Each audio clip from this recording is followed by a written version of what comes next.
اعوذ باللہ من الشیطان الرجیم بسم اللہ الرحمن الرحیم التائبون العابدون الحامدون السائحون الراکعون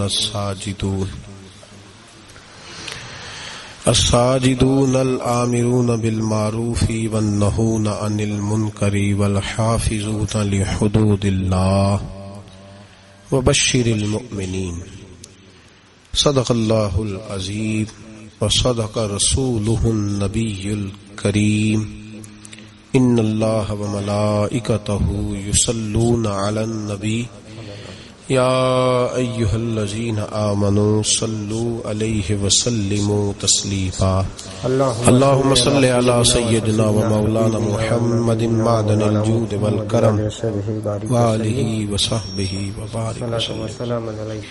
حمد و صلاۃ کے بعد اللہ کے ولی اولیاء اللہ، یہ ایک پورا باب ہے دین اسلام کا۔ قیامت تک اولیاء اللہ امت مسلمہ میں موجود رہیں گے۔ کوئی دور بھی، کوئی وقت بھی اولیاء کے وجود سے خالی نہیں ہوگا۔ ایک لفظ بعض لوگ بولتے ہیں جو اچھا نہیں ہے، کہتے ہیں جی اس دور میں کوئی نہیں اللہ کا ولی۔ یہ کیسے ہو سکتا ہے؟ یہ کیسے ممکن ہے؟ ہماری پہچانوں میں کمی ہے، توجہ میں کمی ہے، ورنہ ولیوں کا وجود اسلام کی صداقت کی دلیل ہے۔ یہ دلیل ہے، نبی پاک صلی اللہ علیہ وسلم کا یہ معجزہ ہے کہ قیامت تک حضور کی امت میں اللہ کے ولی ہوتے رہیں گے۔ اور پورا مضمون ہے یہ قرآن پاک کا، الا ان اولیاء اللہ لا خوف علیہم ولا هم يحزنون۔ پورا مضمون ہے، یا ایھا الذین آمنوا اتقوا اللہ وکونوا مع الصادقین واتبعوا سبیل من اناب الی۔ پورا مضمون، جگہ جگہ اللہ کے ولیوں کی علامتیں، واتبعوا سبیل من اناب الی، اس کے پیچھے چل جو میرے پیچھے چل رہا ہے۔ اللہ فرما رہا ہے جو میری طرف رجوع کر رہا ہے تو اس کے پیچھے چل۔ یا ایھا الذین آمنوا اتقوا اللہ، اے ایمان والو اللہ سے ڈر جاؤ، وکونوا مع الصادقین، اور سچوں کی سنگت اختیار کرو۔ درجنوں آیات، فاسألوا اہل الذکر، فرمایا ذکر والوں سے پوچھ لیا کرو، ان کنتم لا تعلمون، اگر تمہیں علم نہ ہو تو پوچھ لیا کرو۔ ہر نماز میں صراط الذین انعمت علیہم، ہر نماز میں کہہ رہا صراط الذین انعمت علیہم، یا اللہ ان لوگوں کے رستوں پہ چلا جن پر تو نے انعام۔ اور وہ کون ہے؟ قرآن نے کہا انعم اللہ علیہم من النبیین والصدیقین والشہداء والصالحین۔ اچھا، نماز کے اندر کہتا رہتا ہے ولیوں کے پیچھے چلنا ہے، یا اللہ چلا، باہر نکل کے مکر جاتا ہے، کہتا ہے مجھے خود قرآن حدیث آتا ہے۔ اور یہ اب ایک تو تھے نا پہلے کچھ لوگ جن کے نظریات میں فرق تھا، اب اپنے بہت سارے لوگ کہتے چھوڑو کیا ضرورت۔ بھئی پورا مضمون ہے قرآن پاک کا اللہ کے ولی، پورا ایک مضمون ہے، حدیث کا پورا باب ہے۔ آج میں صفات اولیاء عرض کرنے لگا ہوں، پہلے یہ تو سمجھ لینا جن سے پیار کرنا ہے وہ ہوتے کس طرح کے ہیں۔ آج یہ سمجھ لیں کہ ولی بنیادی طور پر ہوتا کون ہے۔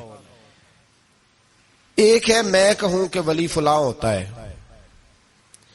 ایک ہے کہ کوئی بزرگ کہیں، اور اس سے تھوڑا آگے بڑھیں تو اگر صحابی بتائیں پھر تو کیا ہی بات ہے۔ اور اگر بالکل ہی ہم اتھارٹی پہ جانا چاہیں بنیاد پہ تو بہتر نہیں ہمیں خدا بتا دے اور محمد مصطفیٰ بتا دے صلی اللہ علیہ۔ یہ سب سے مضبوط بات نہیں؟ کیا خیال ہے؟ 100 گلاں تے سرے تے گنڈ۔ بھئی پوچھو ہی نہ کسی سے، ڈائریکٹ قرآن پاک سے پوچھ لو ولی کون ہوتے ہیں۔ صحیح ہے؟ اج گل مکدی نہ مکائیے، ضرورت ہی نہ رہے۔ ایک کہنا میں بابا صاحب سے سنا ہے، دوسرا کہتا میں نے خواجہ صاحب سے سنا ہے، تیسرا کہتا میں نے فلاں صاحب سے سنا ہے۔ بھئی ضرور، کوئی عرض نہیں، یہ سارے لوگوں کی بات سار آنکھوں پہ، پر جو بات اللہ بیان فرمائے، جو بات اللہ کا قرآن بیان فرمائے وہ سب سے مضبوط ہے کہ نہیں؟ تو قرآن نے ولیوں کی علامت بیان کی، سورہ توبہ ہے، آیت نمبر 112 ہے۔ 11واں سپارہ ہے، گھر جا کے پڑھیں۔ اللہ فرماتے ہیں ولی کون ہوتے ہیں، میرے کامل بندے کون ہوتے ہیں۔ اللہ فرما رہا ہے التائبون، اللہ کے ولیوں کی پہلی علامت یہ ہے کہ وہ توبہ کرنے والے ہوتے ہیں۔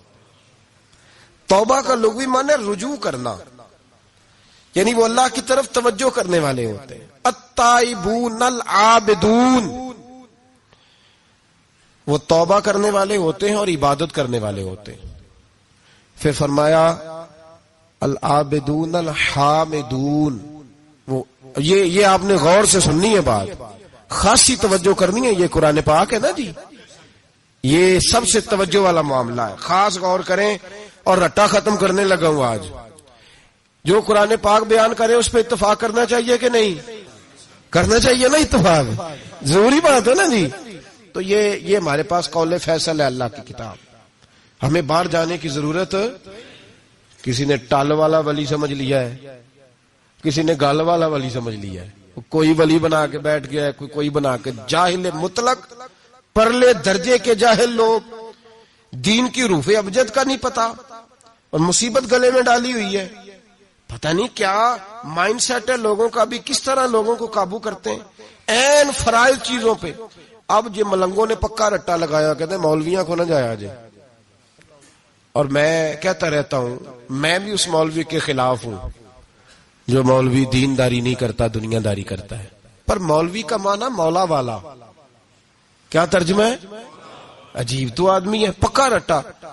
وہ ہمارے سندھ کے راجے مہاراجے سائیں، پنجاب کے وڈیرے اپنے گاؤں میں سکول نہیں بننے دیتے تھے، اس لیے کہ وہ کہتے تھے اگر ان کے بچے پڑھ گئے نا تو ہماری بھینسوں کو چارہ کون ڈالے گا۔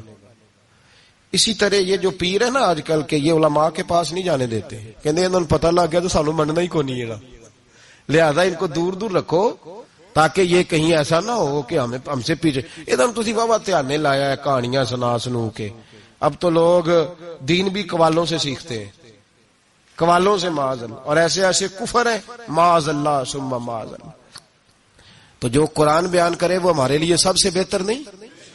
قرآن مجید نے کہا التائبون العابدون، توبہ کرنے والے، عبادت کرنے والے، حامدون، اللہ کی حمد کرنے والے، سائحون، روزے رکھنے والے۔ کون جی؟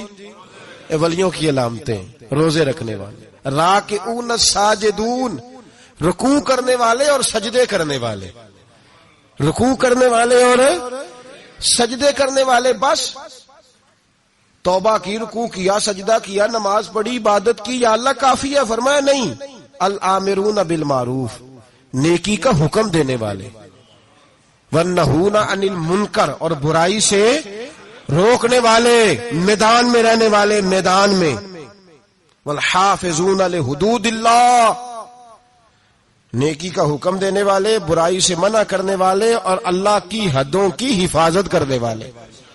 اللہ کی حدوں کی یہ علامتیں بیان کر کے کہا بشر المومنین، محبوب اپنے ان غلاموں کو میری رضا اور جنت کی خوشخبری سنا دے۔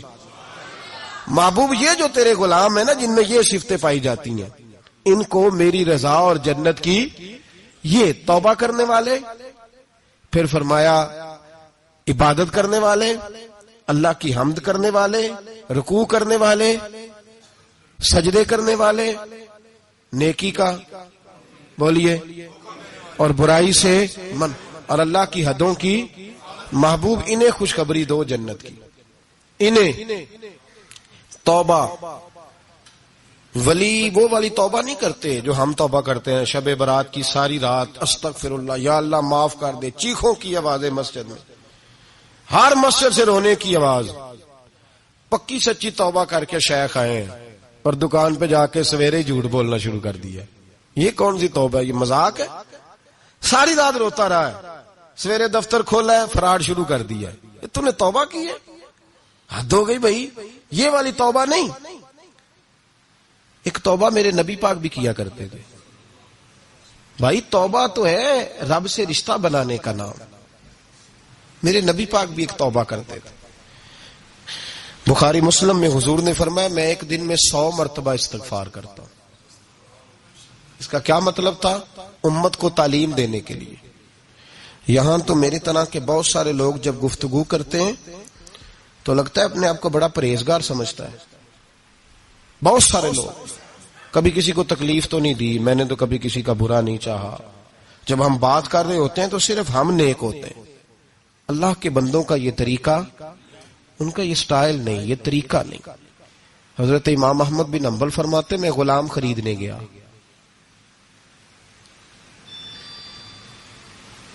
اس نے میرے ساتھ شرط رکھی کہ حضور آپ مجھے خرید کے لے جانے ہیں، میری شرط یہ ہے کہ میں دن کو آپ کی ڈیوٹی کروں گا، رات کو نہیں کروں گا. فرماتے میں لے آیا. گھر لا کے میں نے پوچھا تیرا نام کیا ہے؟ کہنے لگا حضور غلاموں کا نام نہیں ہوتا. کھائے گا کیا؟ حضور غلاموں کی چاہت نہیں ہوتی. جس نام سے پکارو گے آ جاؤں گا، جو دو گے کھا لوں گا. کہا کس کمرے میں رہو گے؟ کہا حضور غلاموں کے نخرے نہیں ہوتے. کہتے میں نے کہا پھر بھی یہ کمرے ہیں پسند کر لو. ایک ٹوٹا پھوٹا سا کمرہ اس نے پسند کر لیا. امام احمد بن حنبل فرماتے میں اسے کام بتاتا پر اتنی محنت سے کرتا کہ کمال کر دیتا، میرے اشارے سمجھتا. ایک دن میں تہجد کے وقت اٹھا، اس کے کمرے میں گیا تو وہ توبہ توبہ پکار رہا تھا. سنو ولیوں کی توبہ. فرماتے اس کے کمرے سے چیخنے کی، یا اللہ معاف کر دے، یا اللہ معاف کر دے، اللہ معافی دے دے. تڑپ رہا ہے، رو رہا ہے. اور امام احمد بن حنبل فرماتے ہیں حال یہ ہے کہ اس کے کمرے سے لے کر آسمان تک نور ہی نور پھیلا ہوا ہے، نور ہی نور. اور وہ روتا ہے یا اللہ معاف کر دے، یا اللہ معاف کر دے. فرماتے میں سوچنے لگا معافی کس چیز کی مانگ رہا ہے. فرماتے وہ خود ہی بولا اور معافی دیکھو بھائی، توبہ دیکھو اللہ والوں کی. کہنے لگا اے اللہ میں تیرا بندہ ہوں، تو نے زندگی دی، نعمت دی، آنکھیں دی، کان دیے، سانسیں چلائیں، بغیر مانگے سارا کچھ دیا. چاہیے تو یہ تھا کہ میں دن رات تیری بارگاہ میں جھکا رہتا، پر مجھے معاف کر دے. میرے اوپر امام احمد بن حنبل کے بھی حقوق ہیں، میرے مالک کا بھی حق ہے، اس لیے میں دن سارا عبادت نہیں کر سکتا، بس 5 نمازیں پڑھ سکتا ہوں. رات میں جاگتا رہتا ہوں تیرے حضور. اللہ وہ جو سارا دن میں عبادت نہیں نہ کر پاتا مجھے معاف کر دے. خدایا میری غلطی معاف کر دے، اللہ مجھے بخش دے. اور راتی ساری کر کر زاری، نیند اکھاں تھی توندے، فجرے اوہی گناہگار کا آون. سب تو نہیں، یا اللہ چاہیے تھا میں 24 گھنٹے سجدے کرتا، بخش دے، یہ میری خطا معاف کر دے. ساون کی کالی راتوں میں جب بوندا باندی ہوتی ہے، وہ راتوں کو اٹھ اٹھ روتے جب خلقت ساری سوتی ہے. اور درویش کہنے لگے رات پوے تے بے دردانو، نیند پیاری آوے، درد مندانو یاد سجن دی، ستے امیان جگاوے. یا اللہ معاف کر دے، میں سارا دن سجدے نہیں کر پاتا، سارا دن لمبی نہ معافی دے دے. یہ توبہ ہے اللہ والوں کی. امام احمد بن حنبل فرماتے ہیں فجر کے وقت وہ میرے ساتھ مسجد گیا، میں نے اس کا چہرہ دیکھا، میں اس کو کونے میں لے گیا. میں نے کہا جا تو اللہ کی رضا کے لیے آزاد ہے، جا میں اپنے حق معاف کرتا ہوں، مکان تیرے پاس رہے گا، کھانا تجھے ملے گا، تو آزاد ہے. اس نے کہا حضور ہوا کیا؟ ہوا کیا؟ ہماری تو خواہش ہے نا کہ بندہ اس وقت ملنے آئے جب میں تسبیح پڑھ رہا ہوں، کوئی اس وقت گھر پہنچے جب میں سجدے میں ہوں، لوگوں کو پتا چلے بڑا نیک ہے، بڑا نمازی ہے. اس وقت کسی کی نظر پڑے جب میں بالکل قرآن پاک پہ بیٹھا ہوں. فرماتے ہیں جب میں نے کہا نا تو آزاد ہے، تو کہنے لگا حضور کیا ہوا؟ فرمانے لگے رات میں نے تیری توبہ دیکھ لی ہے، توبہ دیکھ لی. امام صاحب فرماتے وہ پھر تڑپ کے رویا، سجدے میں سر رکھا. تو نے یہ کیا عجب کیا، مجھ کو بھی فاش کر دیا، میں ہی تو ایک راز تھا سینہ کائنات میں، میں سراپا مخزن راز تھا، میں رہا تھا مدتوں راز میں. یہ تیرا شوق کے دید کشاں کشاں مجھے بھی کھینچ لایا مجاز میں. اے اللہ پردہ ہی کھول دیا ہے تو نے، یہ عبادتیں، یہ توبہ، یہ ریاضتیں، یہ تیرا میرا راز تھا. اللہ تو نے پردے ہی کھول دیے، مہربانی کر مجھے پردہ پوشی عطا فرما. اللہ معاف کر دے، مجھے پردہ پوشی عطا کر۔ حضرت امام محمد بن حنبل فرماتے ہیں سجدے میں ہی اس نے بلند آواز سے اللہ اکبر کہا، پھر وہ گرا، اس کی روح پرواز کر گئی، پرواز کر گئی، چلا گیا، رخصت ہو گیا۔ یہ عاشق کا جنازہ ہے، ذرا دھوم سے نکلے، محبوب کی گلیوں سے ذرا گھوم کے نکلے۔ او بھائی اس بات پہ بھی توبہ ہے کہ یا اللہ میں سارا دن نفل نہیں پیے، یہ اللہ کے ولیوں کی توبہ ہے۔ سارا کچھ کر کر آ کے نا، سارا کچھ کر کر آ کے پھر بھی معافی، ڈیوٹیاں کر کے ساری پھر بھی معافی، یا اللہ معاف کر دے۔ سارا دن عبادت کر کے پھر بھی کہتے اللہ بخش دے۔ وہ نیکوکار ہونے کے باوجود توبہ کرتے ہیں، یہاں گناہگار ڈٹے ہوئے، ڈٹ گئے۔ توبہ بندے کو اللہ کے قریب کر دیتی ہے۔